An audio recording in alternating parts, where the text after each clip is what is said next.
মানুষের জীবন কখনো সহজ আবার কখনো কঠিন হয়ে ওঠে।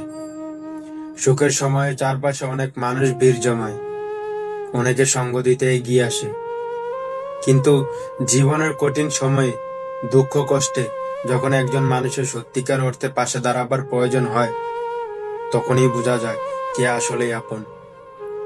টাকার ঋণ এক সময় পরিশোধ হয়ে যায়, কিন্তু দুঃসময়ে যারা আমাদের পাশে দাঁড়ায় তাদের সেই ঋণ কোনোদিনই শোধ করা যায় না। কারণ তারা কেবল অর্থ দিয়ে নয়, সময়, মনোবল আর ভালোবাসা দিয়ে আমাদের শক্তি যোগায়। তাদের সেই সহানুভূতি ও ত্যাগের মূল্য টাকা দিয়ে মাপা যায় না। দুঃসময়ের পাশে থাকা মানুষগুলো আসলেই জীবনের অমূল্য সম্পদ।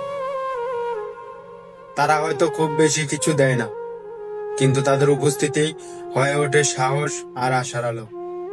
এমন মানুষদের কারণে আমরা অন্ধকার সময়েও এগিয়ে যাওয়ার প্রেরণা পাই। তাই বলা যায়, টাকার ঋণ শোধ করা সম্ভব হলেও দুঃসময়ের ঋণ অমর। এটি হৃদয়ে চিরকাল থেকে যায়। যারা দুঃসময়ে পাশে দাঁড়ায় তাদের প্রতি কৃতজ্ঞতা প্রকাশই হলো সবচেয়ে বড় সম্মান।